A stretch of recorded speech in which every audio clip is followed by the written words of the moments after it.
Fala rapaziada, meu nome é Gustavo Nascimento do Debate. Eu vou fazer aqui uma análise e dar minha opinião, sobre a convocação de Dorival para a seleção, para os amistosos contra a Colômbia e a Argentina. Tentar fazer um formato um pouco diferente, jogar no YouTube isso aqui, fazer um vídeo mais longo e contar com a paciência de vocês para assistir isso aqui. E eu quero que vocês deem sua opinião, deixem nos comentários, dêem um like, compartilha e vamos junto. Então, a convocação foi essa aqui, que vai aparecer na tela. Eu achei, já adianto, que eu achei uma convocação muito boa. Eu acho que é impossível convocar 23 nomes unânimes, então sempre vai ter alguém que vai estar faltando, sempre vai ter alguém que vai ser questionável. E eu acho que essa convocação tem um pouquinho de tudo isso. Eu botei aí na tela. Em azulzinho vai estar os jogadores que eu acho que são unanimidades. Os amarelinhos são caras que eu acho bons, mas não são unanimidades. A lâmpadazinha são caras que eu gostei da convocação e gostei de terem sido lembrados. E o xizinho, obviamente, são caras que eu não queria que tivessem ido. E eu explico começando pelas unanimidades e começando por posição, falando dos goleiros.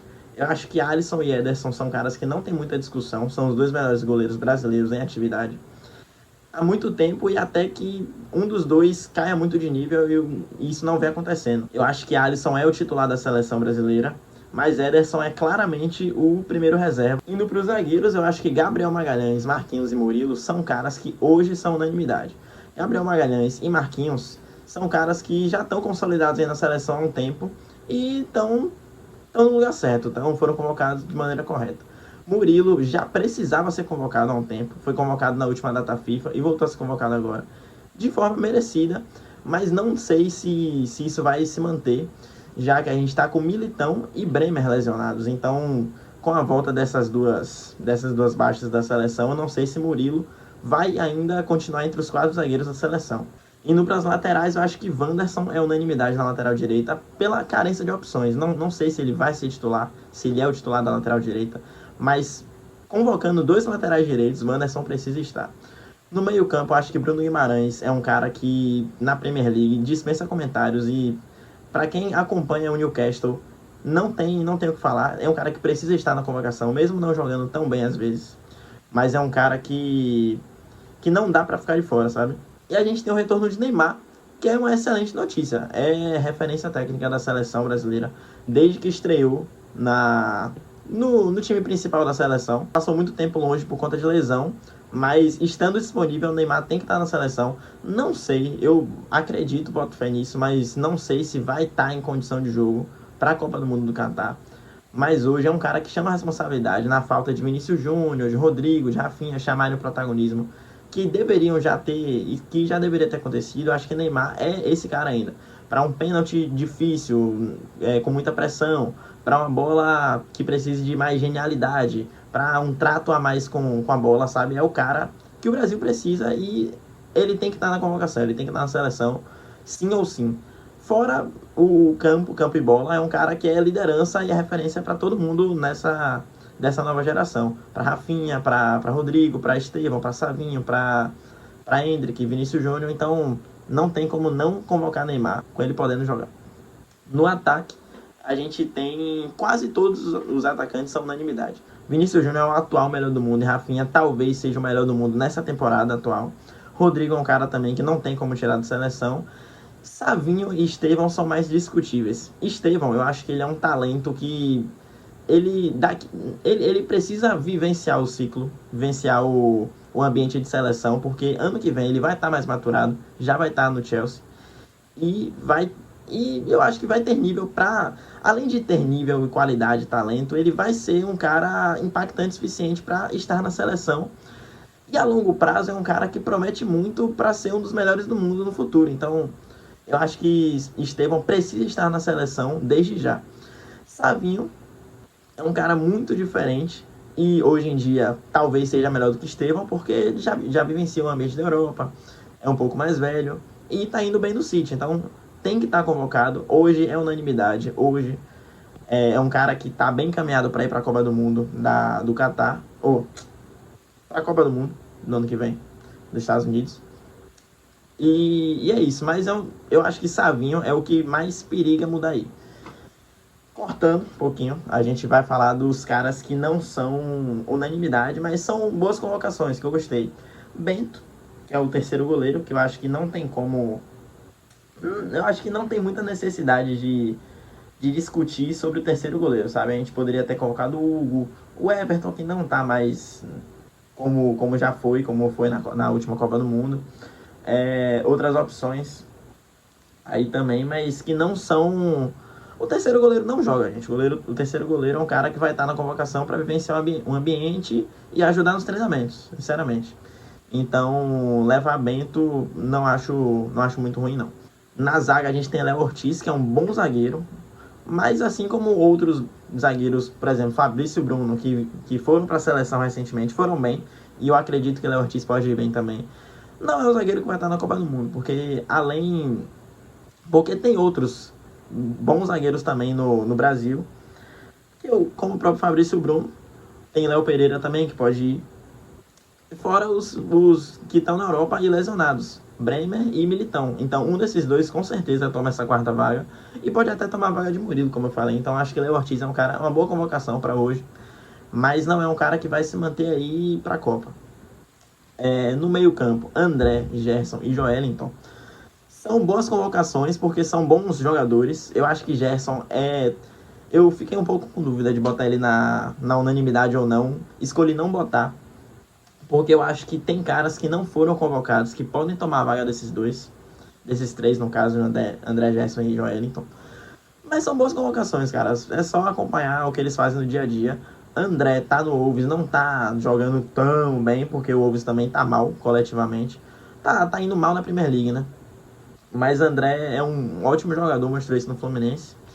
E ele, sinceramente, não vejo muita diferença entre ele estar na seleção ou convocar um outro cara, convocar João Gomes, convocar Andrei Santos, Ederson, e eu vou falar depois. Indo pro ataque, eu acho que João Pedro não é unanimidade, mas hoje é meu convocado para a camisa 9, ele e Hendrick, que não foi convocado. Mas é um cara que é um centroavante de ofício, não é um centroavante de área propriamente dito, como a gente tem Pedro, como a gente tem Rodrigo Muniz. Mas é um cara muito móvel no Brighton, cumpre uma função de muita mobilidade, é um cara que sabe jogar com a bola no pé. Mas tem porte e faro artilheiro para jogar como camisa 9, sendo titular ou não. É um cara que eu gosto, que eu quero ver mais na seleção, e eu acho que se for para levar dois centroavantes, seria ele e Hendrick. Mas também não é unanimidade. Pode rodar aí até o ciclo da Copa. E é isso. Falando das boas novidades, a gente tem Matheus Cunha.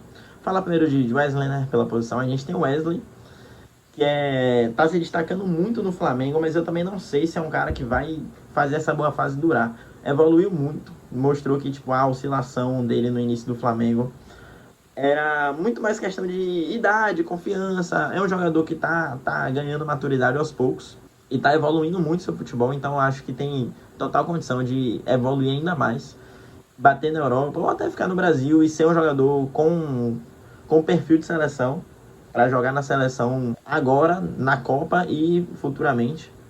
Mas também não sei, tenho minhas dúvidas sobre ele. E Matheus Cunha é um cara que já estava pedindo essa convocação há muito tempo, é um cara que já frequentou a seleção, mas numa posição errada. Ele foi como camisa 9 de ofício para ser um cara de referência, sendo coisa que ele não é. Matheus Cunha é atacante, ele tá como meio campista aí, mas é um atacante muito móvel também, pode jogar nas beiradas, pode jogar como camisa 9 fixo, mas ele é quase uma espécie de camisa 10, meia, segundo atacante no Wolves, e é o melhor jogador do time, é a referência do Wolves, e talvez seja o melhor jogador, o melhor brasileiro da Premier League, junto com o Murilo do Nottingham. E é isso, é um cara que me agradou muito tá na convocação, e é isso, mas pô, é um bom reserva, não sei se vai chegar bem também para a Copa do Mundo ano que vem, mas boa convocação, gostei. Eu acho que o maior problema dessa convocação veio nas laterais, principalmente na lateral esquerda. As laterais são um problema do Brasil há anos, né? Mas na lateral esquerda, especificamente, eu acho que não gostei de jeito nenhum. Eu acho que Guilherme Arana é um bom lateral para o nível do futebol brasileiro, mas não tenho confiança nele para grandes jogos. Não vejo o Guilherme Arana fazendo uma grande atuação na Copa do Mundo, sabe? Na Copa América contra a Argentina, contra a Colômbia, Uruguai, algo assim, sabe? Tô jogando jogador para baixo, é um cara bom, um cara que já vivenciou a seleção, mas não gosto do jogador para ser titular da seleção, sabe? Pra ser reserva, talvez. Pra ser titular, eu acho que pra mim de jeito nenhum. E eu acho que Danilo tá aí como lateral, mas não vai ser lateral. Eu acho que ele foi convocado pra ser zagueiro. Mas é isso, Danilo na Juventus fazia um pouco de tudo. Começou como lateral direito, foi lateral direito a carreira toda, né? Na seleção também. Mas no finalzinho da passagem na Juventus virou zagueiro. Veio pro Flamengo para ser zagueiro também, mas também consegue jogar de lateral esquerdo. Eu acho que é isso, o Danilo vai ser um cara que vai ser a cobertura de Arana na lateral esquerda e a cobertura na zaga que não vai precisar. Então talvez nesses 2 jogos Danilo nem entre em campo. Eu acho que, futebolisticamente falando, é uma convocação que não se justifica muito. Mas considerando que talvez não entre em campo, não vai prejudicar, sabe? Não vai ser ruim. E é um cara que é referência, é liderança no grupo, sabe? Liderança no vestiário, é capitão. Então tem o respeito do grupo. E eu acho que por isso pode ser entendível, mas futebolisticamente não. Sobre as ausências. A ausência mais gritante, mais sentida e que eu achei muito ruim de Dorival não ter levado. Muito ruim não, ruim. Foi um erro, mas não foi um erro crasso. Foi não ter levado o Endrick, camisa 9 não, né, mas centroavante do Real Madrid. E eu acho que ele pagou o pato por ser reserva de Mbappé, que não tem o que ele fazer. Mbappé é um craque geracional, um dos melhores do mundo, e Vinícius e Endrick vai ser reserva de Mbappé até alguma coisa aconteceu. Ele sai do Real Madrid, ele se desenvolve no super craque. E eu acho que não vai ser agora, né? Então vai ser reserva de Mbappé por um bom tempo. Tem pouca minutagem por culpa de Ancelotti, mas também é isso. O cara é reserva de Mbappé, não tem muito o que fazer. Eu acho que pagou o pato por isso, mas assim como o Estevão, é um cara que mesmo que não seja tão bom hoje em dia, ele é muito bom, mas ele não é o melhor centroavante disponível no mundo, sabe? Estevão não é o melhor ponta-direita disponível no mundo. Mas é um cara que tem 18 anos. É um cara que, sei lá, com 20, 22 anos, a idade que tem Vinícius Júnior, que tem Savinho, Rodrigo, essa galera, é um cara que vai ser, sim, um dos melhores do mundo. Assim como Vinícius Júnior e Rodrigo não eram super craques aos 18 anos, aos 17, 18 anos, eles, Endrick e Estevão também não são. São super craques porque eles são super talentosos. Mas dentro de campo eles ainda não desempenham assim porque eles não têm idade, não têm maturidade física, emocional, psicológica, técnica para isso. Mas futuramente vão ser. E por isso que precisam, ele e Estevão, mas bora falar de Endrick especificamente, precisa vivenciar o ambiente da seleção desde já vivenciou, estreou bem, fez bons jogos iniciais. E é isso, precisa estar na seleção sim ou sim, porque é bom jogador hoje e vai ser melhor ainda no futuro, então a gente precisa desse talento, sei lá, a gente precisa que esse talento seja lapidado desde já, jogo a jogo, convocação a convocação, e entre em campo, porque não dá para o cara se desenvolver sem entrar em campo, não dá para o cara se provar na seleção sem ser convocado. Então é uma ausência que eu senti muito, mas campo e bola, não sei se vai fazer muita falta, porque o Brasil deve jogar com um ataque mais móvel. Vai jogar com Rafinha, é o que eu penso, né? Que provavelmente vai ser isso. Vai jogar com Rafinha, Rodrigo e Vinícius Júnior no ataque, sendo um ataque móvel. A lá o que faz Real Madrid, Rafinha podendo ser ponta direita, esquerda ou camisa 10, atacante, assim, segundo atacante. E Neymar por trás fazendo a criação, sendo camisa 10. É isso que eu imagino. Com o João Pedro no banco, ou talvez de titular, sendo o 9 de referência que o Brasil levou para essa convocação, sabe? Então, Endrick não vai ser uma ausência para essa data FIFA, não vai ser uma ausência tão sentida, mas pensando a longo prazo, era um cara que deveria estar. Falei muito de Endrick, vamos falar dos outros, dar uma pincelada nos outros. Eu acho que Andrei Santos é um cara que está se destacando muito no Strasbourg da França. É jovem também. E eu acho que é uma convocação que dá pra. Uma não convocação que dá pra passar batida. Mas é um cara pra ficar de olho e que tem que estar nas próximas. Tem que estar não, mas pô, provavelmente estará nas próximas convocações. Talvez jogue, vai evoluindo e roube vaga de alguém pro ciclo pra Copa do Mundo. E é isso, é um cara que se destacou muito no Vasco, gosto dele e é isso. Ederson da Atalanta também é um cara que eu acho que esse deveria estar. Eu acho que ao convocar André, Gerson, Joelinton, você abre espaço para os questionamentos, né? Convocando caras que não são unanimidades. Eu acho que Gerson um pouquinho mais, né? Mas André e Joelinton especificamente. Então acho que Ederson tá fazendo uma temporada melhor. Fez a temporada passada também muito boa, então é um cara que por momento é melhor do que André, pelo menos, porque Joelinton também joga muito, tá jogando muito. Mas é isso, levaria Ederson, é um cara que eu acho que faltou, mas sinceramente o Brasil não vai sentir falta de Ederson, né? Que, porra, vai estar no jogo contra a Colômbia e a gente vai pensar, pô, por que Ederson não foi? A gente tá perdendo porque Ederson não foi. Não é isso que vai acontecer, sabe? Mas é um cara que eu levaria, não foi, e tem que estar nas próximas, tem que estar no ciclo, que é um cara que eu acho que é isso, é obrigatório. O Ederson, pra mim, é obrigatório estar na seleção. E foi um erro não levar, mas não foi um erro tão absurdo. Nas laterais, a gente tem Carlos Augusto e Caio Henrique, que poderiam ir no lugar de Guilherme Arana, mas também são caras com ressalvas. Eu entendo o Guilherme Arana, é um cara que eu não levaria, mas eu entendo o Guilherme Arana ser convocado, porque as outras opções, é isso, não tem ninguém unânime, ninguém que você fala, você olha, bate o olho e pensa, porra, esse cara é o cara da posição. Carlos Augusto é reserva na Inter de Milão, porque é reserva também de, é só pra mesma coisa de Hendrick e outros, que é reserva de um cara que é um dos melhores do mundo na posição, de Marco, não vai perder a posição para Carlos Augusto tão cedo.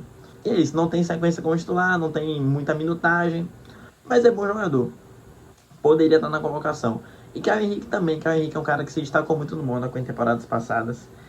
E é bom jogador também, mas nessa temporada ele vive, não vou dizer que vive de oscilações porque eu não acompanho, mas ele não tem sido o titular absoluto, ele tem revezado entre ser titular e reserva. Então é isso, convocar um cara que é titular absoluto no Brasil, que é Guilherme Arana, um dos melhores do Brasil, para convocar um cara que oscila entre ser titular e reserva no Mônaco, não acho um absurdo. Eu ainda prefiro o Caio Henrique e eu ainda prefiro Carlos Augusto, mas não é, porra, né, o fim do mundo levar Guilherme Arana. E a gente ainda tinha Alex Telles, mas, pô, entre Alex Telles e Guilherme Arana eu acho que é um grande tanto faz. Que é um tanto faz que, tipo, nenhum dos dois vai ser titular na Copa do Mundo. Nenhum dos dois me convence muito. Eu acho que os dois podem ficar de fora tranquilamente. E os dois podem ir tranquilamente, não tranquilamente, mas se forem convocados para serem reservas, não tem problema também, sabe? A gente ainda tem jogadores de fora por lesão, que eu falei já, Militão e Bremer. E Pedro, que seria um cara cotado para a camisa 9, mas que eu também não sou muito fã do jogador. E eu acho que eu já falei demais, mas vou deixar em aberto porque eu não sou muito fã do jogador. Foi isso que eu achei da convocação. De 23 nomes, a gente tem 13 nomes que eu acho que são unanimidades, mas 6 que eu acho que são bons jogadores que, estando ou não estando, não vão fazer muita diferença. Léo Ortiz, Bento, André, Gerson, Joelinton e João Pedro. E Wesley e Matheus Cunha, que eu gostei muito das convocações, mas também não sei se a longo prazo vão ser caras que vão cravar vaga na seleção. E Danilo e Guilherme Arana, que eu não levaria, de jeito nenhum. Mas é isso aí. Se você acompanhou, o vídeo vai ficar longo. Se você acompanhou até aqui, muito obrigado. Dê sua opinião, comente aí, compartilhe, dê um likezinho, curta, não sei, faça qualquer parada aí. E tamo junto. Um beijo, um queijo.